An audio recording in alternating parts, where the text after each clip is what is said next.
So, fine.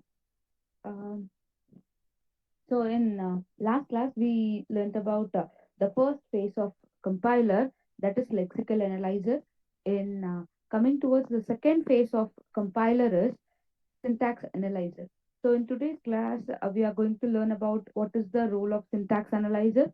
We already know that we also call the syntax analyzer as a parser, and what is meant by context-free grammar, and what is meant by top-down parsing, what is meant by bottom-up parsing, and what are different type of parser generators. So what is the role of a parser?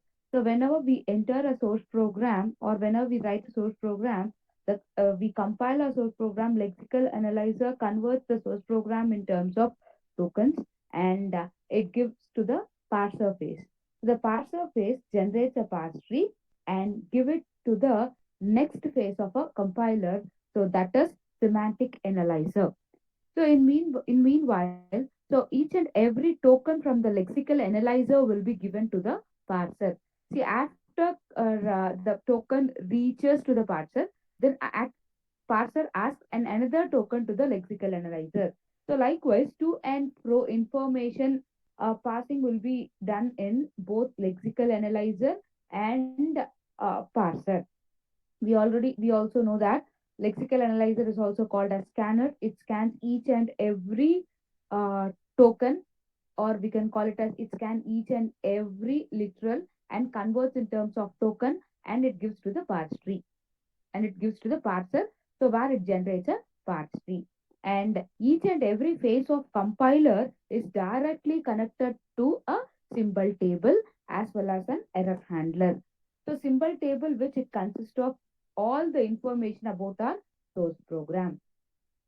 So the main role of parser is the parser obtains a string of tokens from the lexical analyzer and verifies that the string of token name can be generated by the grammar for the source language. So if it doesn't generate any proper grammar, it reports in different type of syntax errors and also recovers from the common errors. The parser constructs a parse tree and passes to the next phase, which we call it as semantic analyzer for further processing. The main role of parser is it accepts the output of lexical analyzer, that is tokens, and verifies that the string of tokens what we got from the lexical analyzer is a valid token or not. So if it is a valid token, it directly generates a parse tree.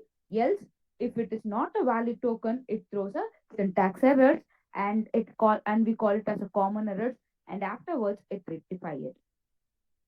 So whenever we got different type of errors, so that will be handled by a error handler. So error handler. So it is a common type of errors or common programming errors or common human made errors. So that is lexical errors like misspelling of IDs, variables, keywords, or operators. Syntactic errors are misplaced semicolon or extra using of open and close curly braces, or instead of using single quotes, using double quotes. So likewise, so we call such type of errors as a syntactic errors. And semantic errors are type mismatch between operands and operators, that is incompatible type of operators are or operations are doing on operands. For example, if we are doing addition on two floating point numbers, but we are trying to store the two floating point numbers on integer variable. So such type of errors we call it as semantic errors. And we also have logical errors. So instead of using single equal to, using double equal to, or instead of using double equal to, using single equal to. So all such type of errors we call it as common programming errors. So all this stuff will be handled by a phase called error handler phase in our compiler. And we have error handler goal. So report the presence of errors clearly and accurately by your error handler, and it recover from each error quickly enough to detect the subsequent errors. So that is, if we compile any particular program, if we got some sort of errors, so that is human readable errors, and it should be easily understandable for us to recover it, right? So such easily understandable way representation will be done by our error handler. And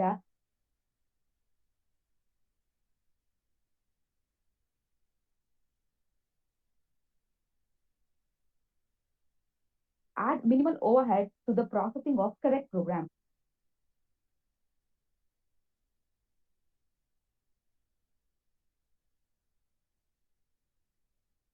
So all know all about this type of errors because after your program, so till the output or the till the correct output generates, we will face all this type of errors actually. See at the initial stage of our programming, so surely we will face all this type of errors. So whenever we also do some sort of syntactic errors like so if we forget to keep semicolon or if we keep extra curly braces, so all those type of errors comes under our syntactic errors. And mismatching of operands, that is variables, and operators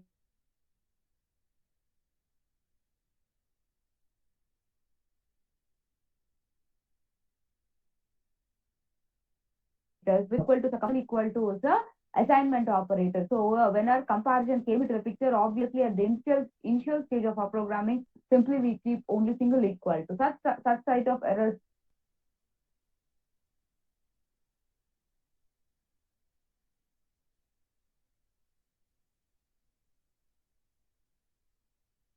or errors will be handled by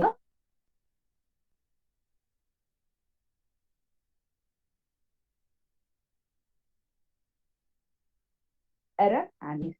So whenever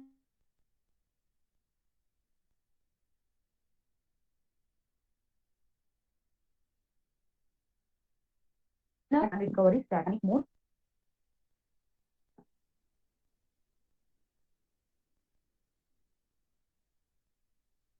So panic mode recovery. So this panic mode recovery which discards input symbol at a time until one of our designated set of synchronized tokens is found. So what this panic mode recovery actually says is what semicolon says end of our statement, isn't it? So it discards input symbol at a time until one of the designated set of synchronized token is found. That is, so it will end executing live whenever it encounters the semicolon symbol or for loop likewise, right?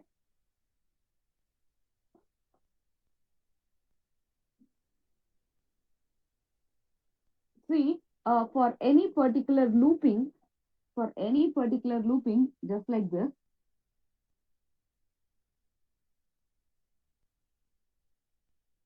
see, if we write like this, for I equal to 0,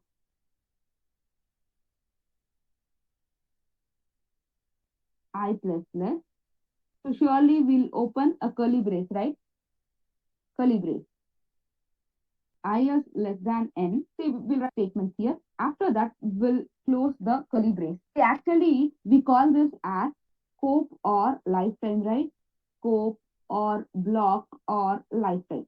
So whenever we encounter this particular curly brace or whenever we encounter this particular curly brace, so what it says is a scope is going to start, right? Whenever the compiler encounters this, the scope or the lifetime is going to end, right? So identifying or finding out or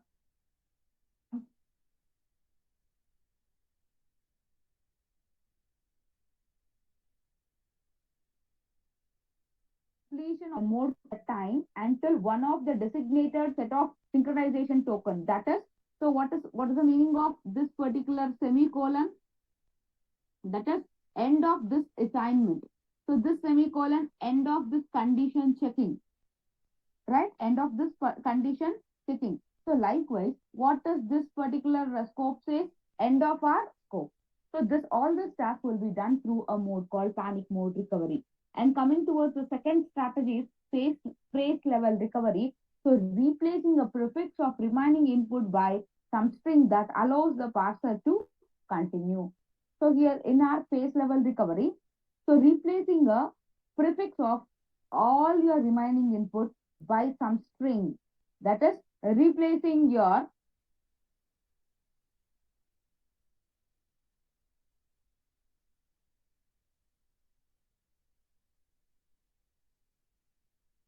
comment the grammar with production that generates erroneous construct. See, this will be learn that we are going to learn this in bottom up parsing in our syntax analyzer phase actually.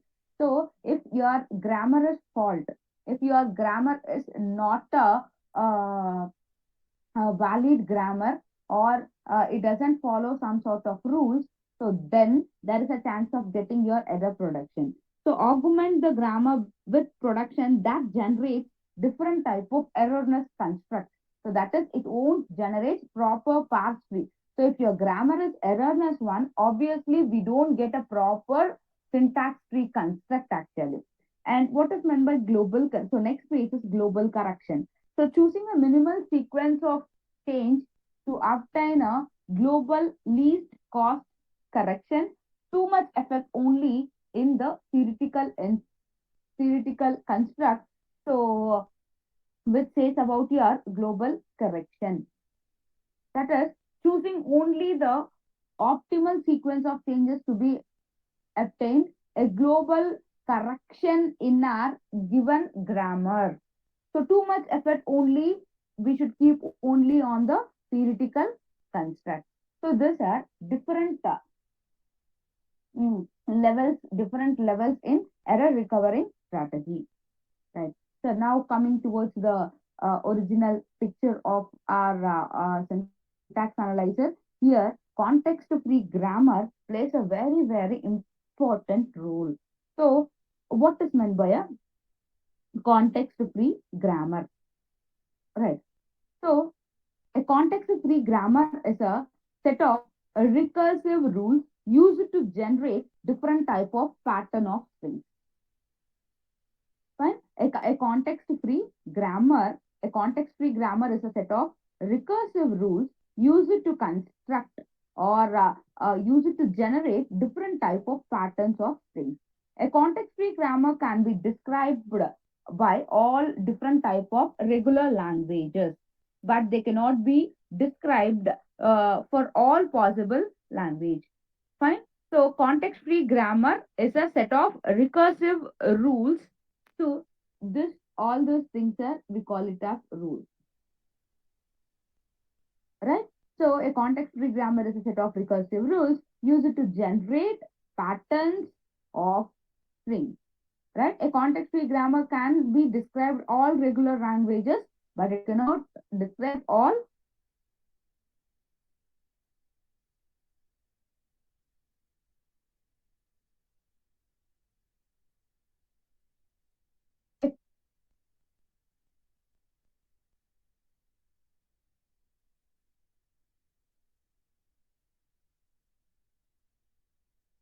a finite set of grammar rules. A finite context-free grammar consists of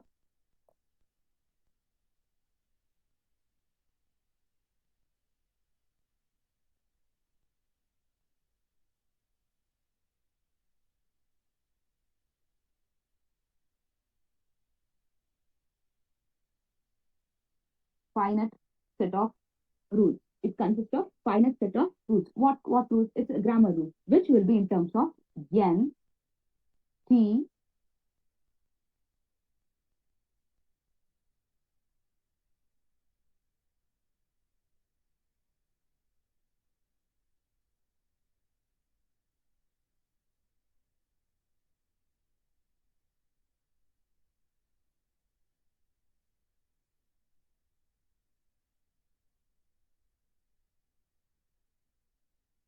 right? A context rule. N is nothing but a T is nothing but a term, nothing but a production, and S is nothing but a start symbol.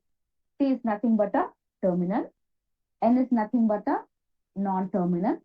P is nothing but a production, and S is nothing but a start symbol. So N is nothing but a set of non-terminal symbols. All non-terminal symbols will start with a capital letter. So terminals denote a set of strings, example, expressions, terms, and factors. Here E is an expression, T is a term, and F is a so non-factor. Right? See, all non-terminals will be represented with capital letters. Okay, and T is nothing but a set of terminals where it is maybe it is a small, it is represented with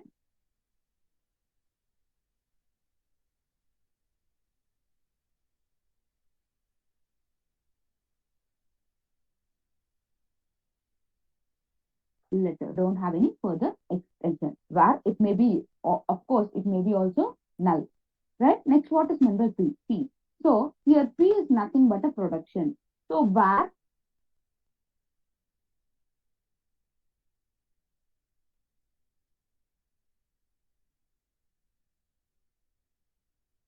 it specifies is nothing but a set of rules where it consists of combination of, where see here all these things are productions, see all these things are productions.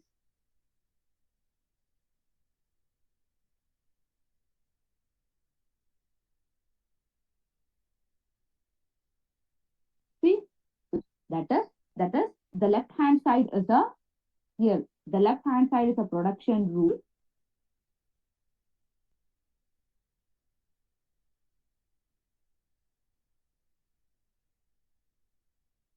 right, or E, in the place of E we can represent either TE dash, right? So it specify a manner in which it consists of both terminal and non-terminal are combined to form a string. See, F is also a type of a production. F is also F is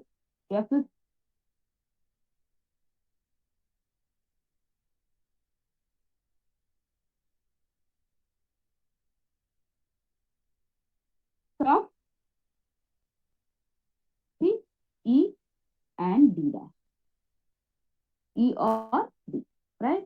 So when coming towards the S is a start symbol, the first symbol of the grammar. So here E is the first symbol of the grammar.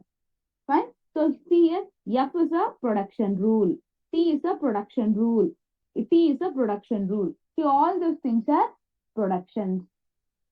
Fine. So small letters, this ID, epsilons are all terminals, right? Capital E, capital T, capital F are non-terminals, right? So this capital E is a start symbol, and remaining all E tends to T dash, E dash tends to T dash, or epsilon, T tends to FT dash, or T dash tends to FT dash or epsilon. All those things are productions. See, coming towards this example of a context-free grammar, right? See, expression tends to expression plus term. So E tends to E plus T. So we already said non-terminals consist of expressions, terms, or factors, isn't it? So expression is represented with E, term is represented with P, and factor is represented with F. So E tends to E plus T. See here, E tends to E plus T is a production rule in a grammar where instead of E, we can replace it with E plus T, right? See here, expression tends to expression minus term. So that is E tends to E minus T, right? Next, expression tends to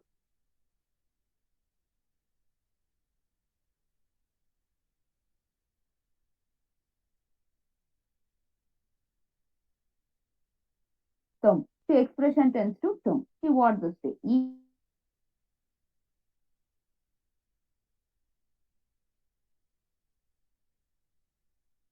have right hand side, we can have both terminal as well as non-terminal. That is, in context-free grammar, left hand side we have only non-terminal. In right hand side, we have combination of non-terminals and terminals. So we represented with this. N tends to N union T star, right? Fine. So grammar describes the syntax of programming language constructs like, as I said, expressions and statements. Right. So now what is meant by a derivation? So this is a very important concept. So you can get a bit in your gate examination regarding derivations as well as your context free grammar. Right. So productions are treated as rewriting rules to generate a string. So we have productions are rewriting rules. We already know that production will be in terms of like this, right? E tends to E plus T is a production. E tends to E minus T is a production. E tends to T is a production. See, all those things are productions, right? So productions are treated as rewriting the rules to generate a string, obviously. So see, uh, E tends to E plus T.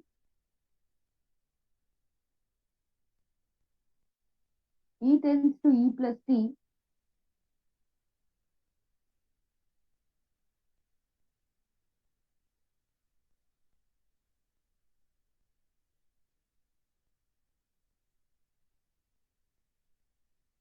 E tends to E plus T.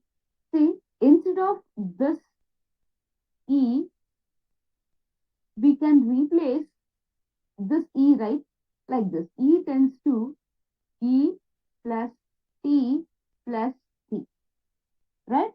So that's what we call it as productions are treating as rewriting rules to generate a string, right? See, actually string is nothing but string is a combination of only terminals. String is a combination of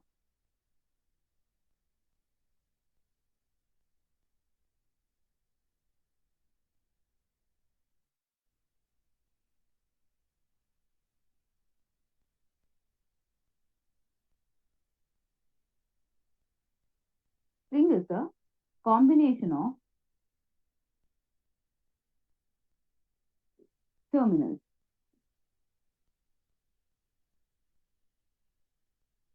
See, for example, if we have this particular production rule, E tends to E plus T or E star E or minus E or E or ID. So this is our production rule.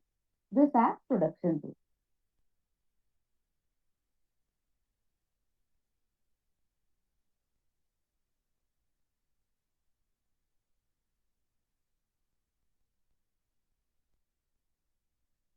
See,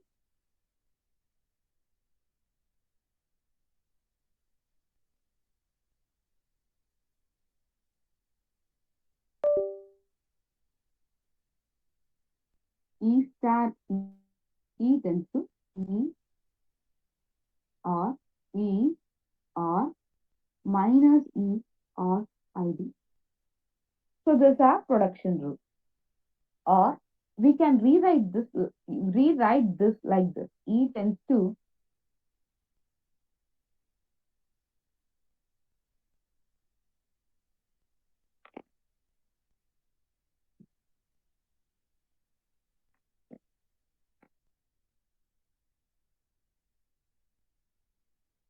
E tends to E plus E or E star E or minus E or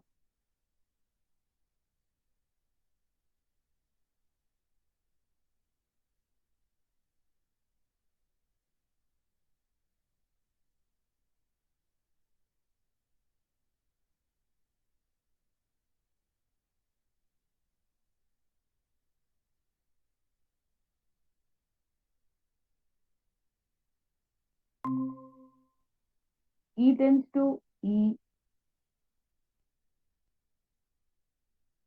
tends to I. So we can rewrite this particular production rule in this fashion also.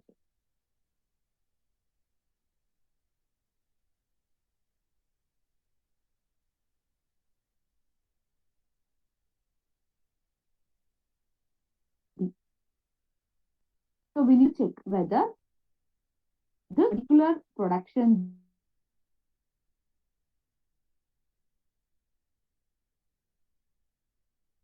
rule generates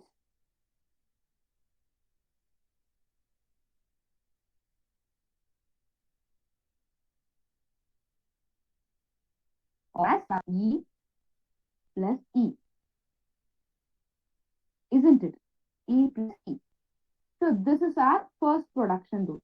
So if we use this production rule, so obviously there is a symbol called plus, which is not a part of our input string. So for that sake, we directly prefer this particular second rule. See here, E tends to E star E. We prefer only this particular rule number 2. For example, I consider rule number 1, 3, 4, 5. I consider rule number 2, right? Next. So, see here, E tends to. So, in the place of E, again I apply rule 2, which is that E into E, and this will come as it is, star E, isn't it? Now, I have a chance to replace this E with ID, right?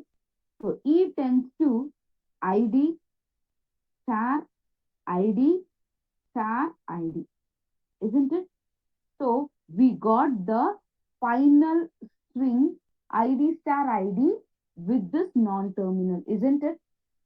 So this we call it as replacing our non-terminal with its desired terminal to occur the or to reach the specified string.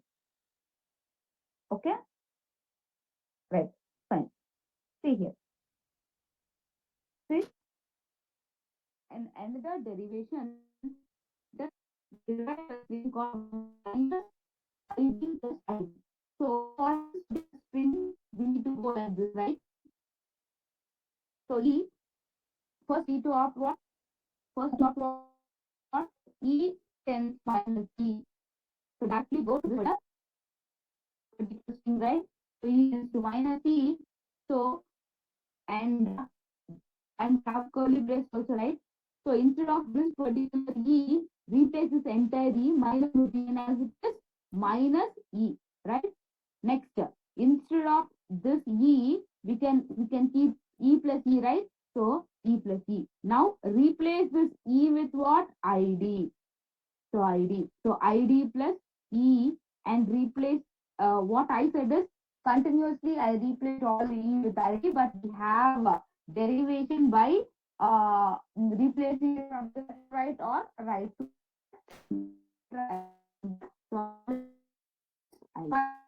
so finally the thing we require to achieve to this particular production, right? So simply derive this thing, we can rewrite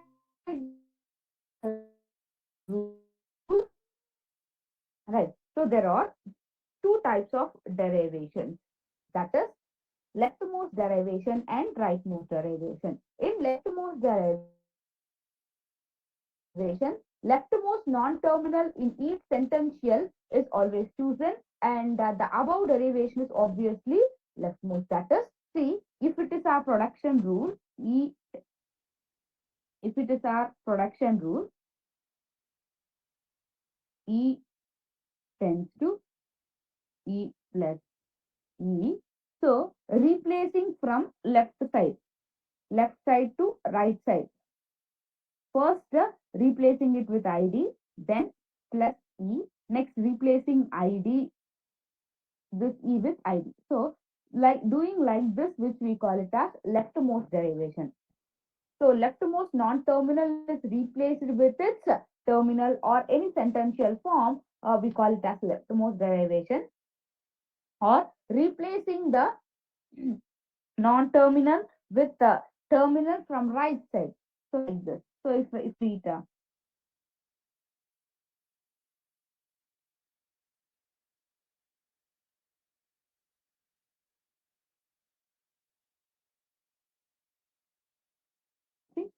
E tends to E plus E. So if I replace this E first, E plus ID, then I replace ID plus ID. So likewise, replacing it right side first is rightmost non-terminal or rightmost derivation. So there is a difference between leftmost derivation and rightmost derivation. So find the derivation for this particular string id plus id star id for double grammar. Then how we need to do. See, id plus id star id.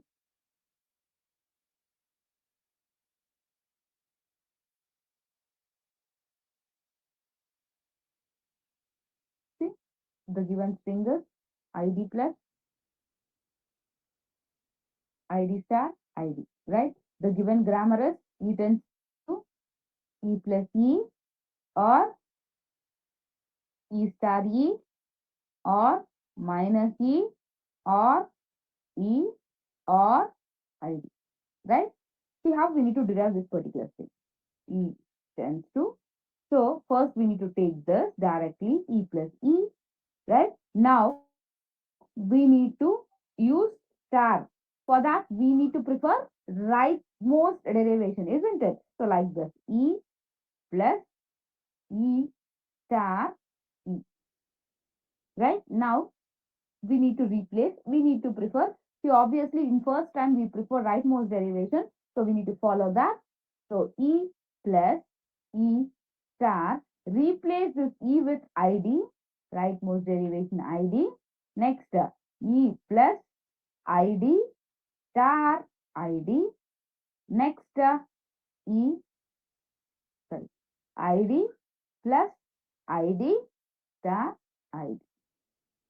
So finally, we achieved this particular string from this particular production rule. This we call it as derivation. So obtaining a string from the production rule. Okay, right. Next, we go for part 3. See how to construct a part tree. A part tree is nothing but a graphical representation of a derivation. See, in the previous example, if you want to achieve this particular string, see, in this derivation, if we want to achieve this particular string minus of id plus id, obviously we should take the help of this production rule, and for deriving your part tree also, we should take the help of derivation. See, if we want to achieve this id plus id of minus, right?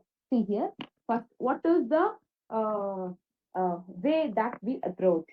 See here, the first one, first we need to approach whom for the production minus e, right, for the production minus e.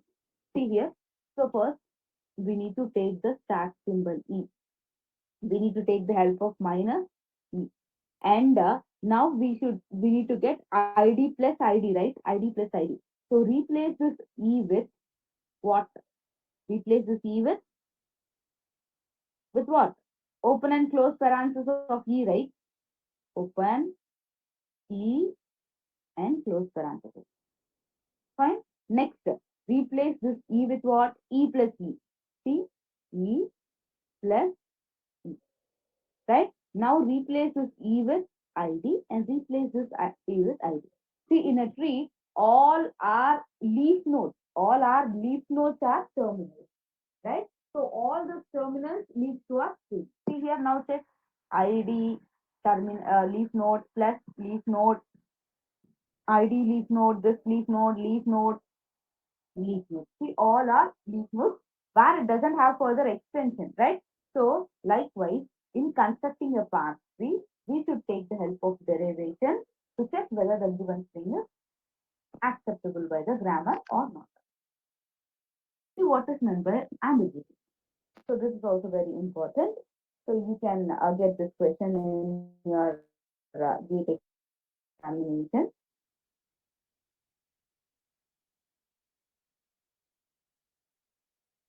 Right. So a grammar that produces more than one part tree for a string is said to be a ambiguous grammar. That is, more than one leftmost derivation or more than one rightmost derivation. right? More than one leftmost derivation and more than one rightmost derivation is required to check the ambiguity of a grammar, right? See here, this is a string. This is a string. See, for this string, if we do leftmost derivation, it is a key. Either we do rightmost derivation, the string will be achieved, right? So such sort of grammar we call it as a ambiguous grammar, a grammar that produces more than one part tree or a string. Then we call such type of grammar as a ambiguous grammar.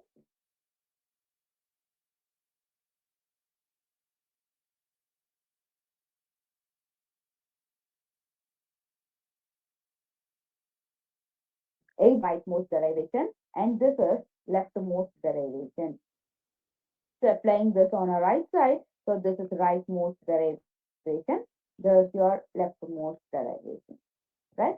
So we call such type of a grammar as an ambiguous grammar, that is generating more than one party from a given grammar or given production rules. We call such type of a grammar as a ambiguous grammar. See how we get more than one party means either by applying left hand derivation, that is leftmost derivation or rightmost derivation. See how to eliminate this ambiguity. So for eliminating this ambiguity, we have dangling else, that is if E1, then go for S1, else if go for E2, then go for S2, else go for S3. We call this type of syntax as a dangling else ambiguity removal. See, if expression, then go for the statement. Or if expression, then go for the statement. If it is also false, then go for some other statement, just like else, right? So E, right, tends to E plus. If expression, then go for x1, or else go for another x1, another statement. Or if it is also not there, go for some other, right? So likewise. So we call this type of dangling bell, which is used for eliminating the ambiguity. See here, if E1, then go for if E1, then go for if E2, then go for S1, else S2. So that is, it has two part trees, so it is an ambiguous grammar. So if we got more than one part tree, obviously it is an ambiguous grammar. So left part tree is preferred in all programming languages. This we call it as match if else with the closest unmatched then. So what are the conditions that we are using in our programming? Current programming is this only, right? So if it is matches, fine, quick. Not else, go by checking with another condition. Not else, then go by finally else.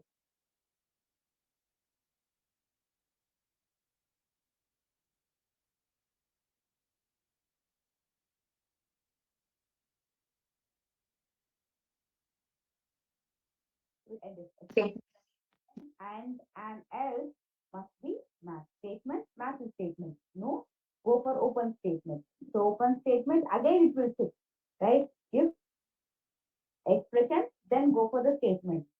Else, if expression, then match statement, else open statement. So whenever we go for this particular match statement, so if expression, then match statement. So if this particular expression is not satisfied, then go for the open statement.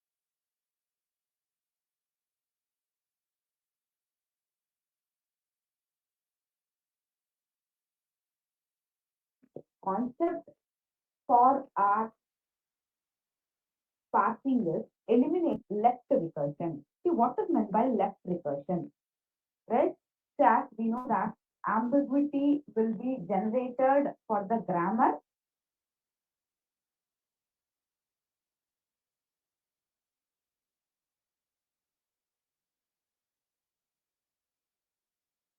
will get ambiguity. So to remove this ambiguity, we have another procedure called elimination of recursion. As we all already know that a context-free grammar is nothing but a set of recursive production tools. A grammar is a left recursive. It has a non-terminal a such that there is a depth derivation A tends to A alpha. We call such type of grammar as a or such type of derivation as a left recursion. We call such type of derivation as a left recursion.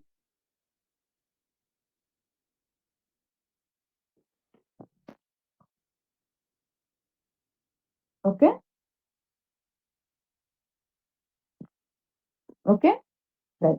So elimination of left recursion. How we need to eliminate this left recursion? A grammar is left recursive if it has a non-terminal such that there is a derivation A tends to A alpha. So top-down parsing method cannot handle this left recursive grammar.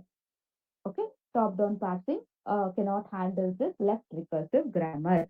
A simple rule for elimination of left recursion is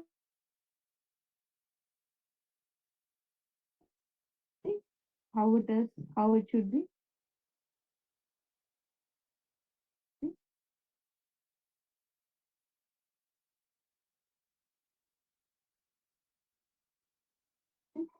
A tends to A alpha. A tends to A alpha or beta. Right? If this a production rule, left hand side and right hand side, both the side is having same non-terminal. This type of grammar is we call it as left recursive grammar. We call it as left recursive grammar. So this left recursive grammar doesn't support by our top-down parsing. So we need to eliminate this. Eliminate, we need to eliminate left recursion. How we need to eliminate this left recursion? For that, we have a rule called, so if the grammar is in this format, A tends to, if the grammar is in the format of A tends to A alpha or beta, A tends to A alpha or beta. So rewrite this in this fashion. A tends to beta A dash and A dash tends to alpha A dash or epsilon. So epsilon is nothing but a type of a null production. Okay. So we need to replace like this. See, replace what we need to replace. A tends to beta A dash. Replace. So this both are common non-terminal. Replace this by A tends to beta A dash and A dash tends to alpha A dash or epsilon. So redirect left recursion elimination from the grammar is given below. See, starts with the same symbol E, T, T. So this is not a problem because it starts with F and it starts with the terminal symbol. So now how we need to replace these two statements, right? How we need to replace these two statements, this one and this one. See here, E tends to E plus T or T. So which is in the format of, right? How does A tends to A alpha or beta format, right? It is in this. So first we need to replace this A tends to A equal to beta A dash, isn't it? That is E tends to T dash. T dash tends to, so plus T dash tends to, so plus T dash or epsilon. Plus T dash or epsilon. So this is a rule for eliminating the left recursion. So top-down parsing doesn't support the left recursion. Okay, right. See, a left recursion elimination algorithm. So this is a simple case of an algorithm. So there are these are the cases like S tends to A tends to SBS. So changes will be done like this. A tends to, right. So we can replace this S with what AA, right? AA, B or C, and there is a chance of getting your left recursion. So for that we need to remove this recursion. So here S is a left recursive, but not immediately left recursive because whenever we apply this uh, A instead of SB, or else you can do like this. S tends to A tends to SB or C. So if we apply this SB in A, that is S tends to SBA. So then there is a chance of getting a what? Left recursive, right? So to eliminate which we if we replace, we get this left recursion. That's why here we call it as not an immediate left recursive, right? To eliminate this, so we need to do different type of or we need to do what left recursion, elimination of left recursion. For that, arrange the non-terminals in an order for each I from 1 to n, for each j from 1 to I minus 1, replace the production of ai to aj gamma by production ai tends to gamma 1 delta 1 or gamma delta 2 or gamma and so on, where aj tends to delta 1 delta 2 up to delta k are all current aj productions. So for that, with that we can eliminate the immediate left recursion along with all the productions simply replacing it, right? Already we know that how to eliminate left recursion for the rule a tends to a alpha or uh, beta. So just simply we do like this: a tends to beta a dash tends to gamma a dash or epsilon. So likewise, simply replace this all these productions. Now we go for left factoring. So what is meant by left factoring? So left factoring is a type of grammar transformation. So that is useful for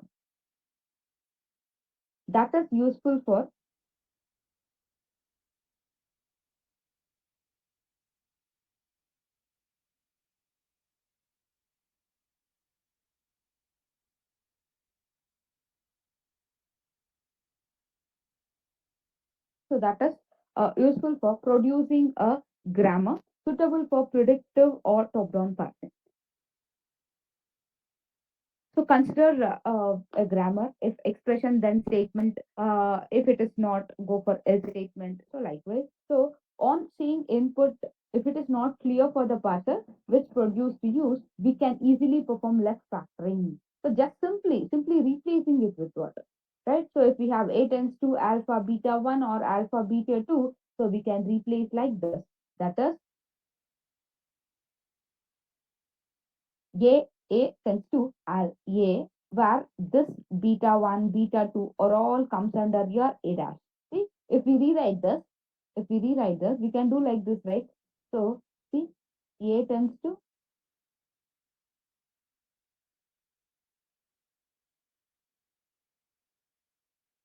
so A tends to alpha.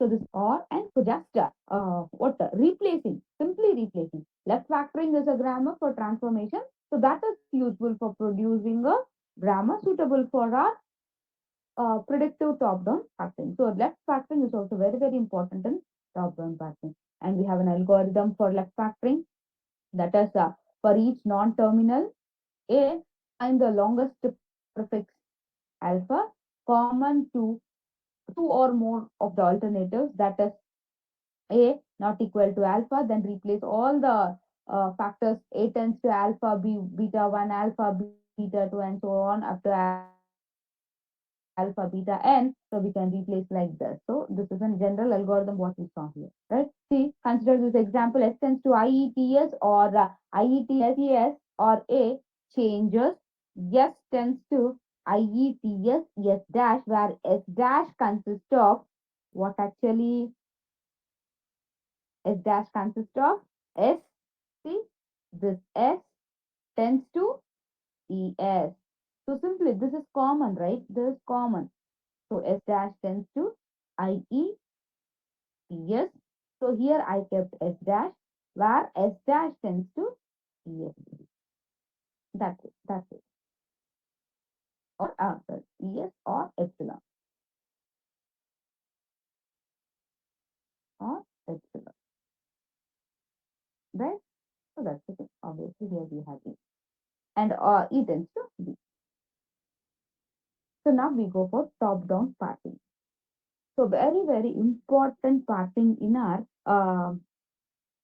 syntax analyzer is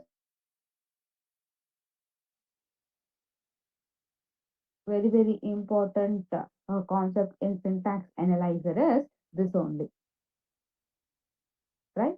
So top-down parsing. A top-down parsing tries to create a parse tree from root to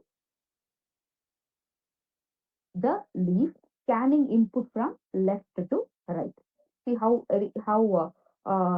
easy it is for understanding. So top-down parses tries to create a parse tree. It tries to create a parse tree from what? From root to. It creates. See the output of a syntax analyzer faces parse tree itself, right? So parse tree itself, right? So parse tree consists of root node, and it also consists of leaf nodes. So the tree structure. Fine. A top-down parser tries to create a path tree from root towards the leaf, root to leaf, from how left to right, evaluating from left to right. It can also be viewed as finding leftmost derivation for an input string first. See, before going to perform this leftmost recursion, or before going to perform this top down parsing, we need to check the grammar is a ambiguous grammar not. If it is an ambiguous grammar, so we need to remove this ambiguity. See how we need to how we need to analyze it is an ambiguous grammar. Left side production, left side non-terminal and right side non-terminal both are same. Then we call that particular grammar as a ambiguous grammar. For that, we need to eliminate the ambiguity. For that, we will go for left recursion, elimination of left recursion. See here, this is a non-ambiguous grammar because it starts with E, it starts with T, so no problem.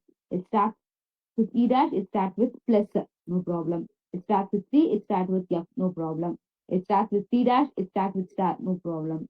It starts with F and it starts with terminal, no problem. See, this is a left eliminated left recursive grammar, so no problem. So if it is in this fashion, E tends to E plus T. So now it is an ambiguous grammar, E E. So here, top-down parsing cannot possible with this grammar. So we need to rewrite this. How we need to rewrite this? E tends to, for example, if you have T, T, E dash, and E dash tends to plus T dash or epsilon. So likewise, we need to replace it, right? It can also, we can also remove the left, we need to remove the left recursion. See,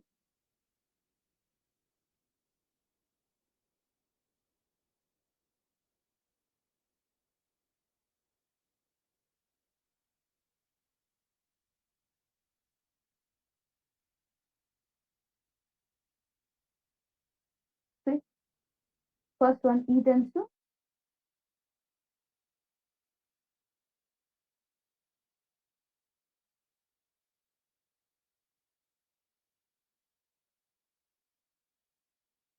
T dash. E tends to T dash, F tends to ID. So likewise. Finally, we get what? Finally, we get all our terminals at the root nodes itself. So this is how we construct a path.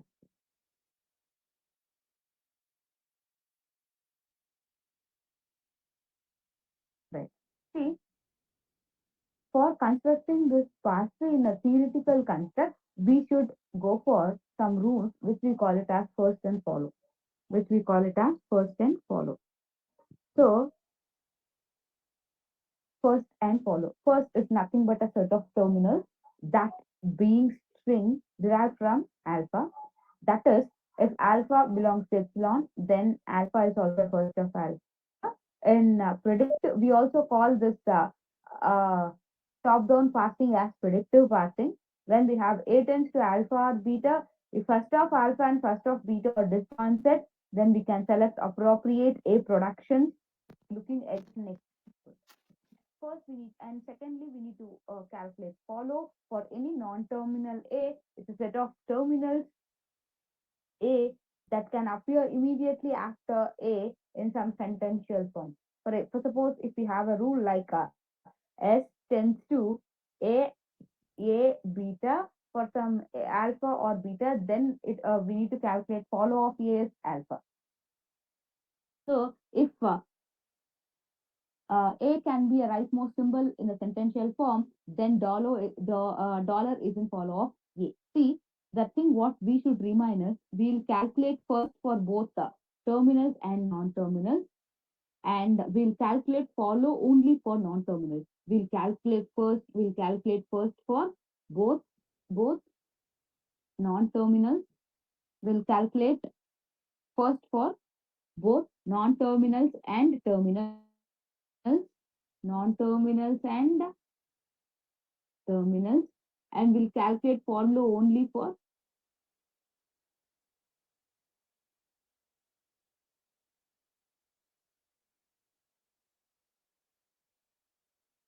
non-terminals, right? See here, follow first. So to calculate first for all the grammar symbol x, right? Apply the rules. That is, if x is a terminal, then first of x is x. If x is a non-terminal and x tends to y1, y2, yk in a production for some k greater than or equal to 1, then replace in of x, first of x, if for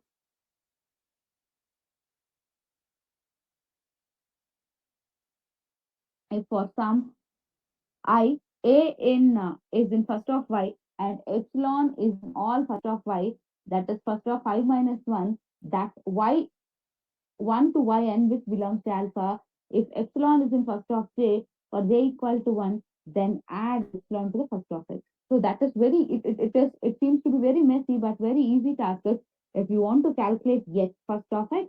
So that is, it is nothing but first of y1, first of y1. See what will be there in your first of y1. So if it consists of any non-terminal, then first of that. If it has only first of terminal, then directly of this terminal.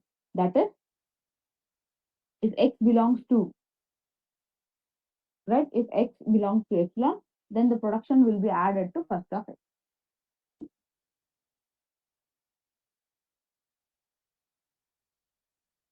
So before going to know about this, we also know about this follow also, then we'll directly go for a problem. So to compute first of A, so this here we can calculate this follow for only for non-terminal I said, right? So to compute first of A for all non-terminal A, apply following rules until nothing can be added to any follow set. Place dollar in follow of yes, whereas the start symbol, add dollar for the first start symbol of your non-terminal. If there is a production A tends to alpha B beta, then for, everything in first of beta except epsilon is in follow of A. If there is a production A tends to beta or a production A tends to alpha B beta where beta contain epsilon, then everything in follow of A is available in follow of B. So these two rules are very, very important to calculate follow. That is, if it is in the format of A, B beta, everything in first of beta should be in follow of B. That's quite good, right? So if beta consists of epsilon productions, then everything in follow of A is also in follow of B. So that is the thing. So coming towards your LL1 grammar. So predictive parser are those recursive design parsing. So we also call top-down parsing. So which it should not need actually backtracking. So if this is not the case, it should not move backward. So grammars for which we create a predictive parsing, grammars for which we create a predictive parsers, we call it as LL1 grammars. So LL1, the first L means can input from left to right, and second L means leftmost derivation. So here LL means left right, and leftmost derivation. Here, one stands for using one input symbol for look ahead. That is, for processing, we need to use only one look ahead symbol, either A or A, alpha or B. So likewise. So grammar G is a left LL grammar if and only if where A tends to alpha or beta or two distinct productions of a grammar, then following condition should be hold for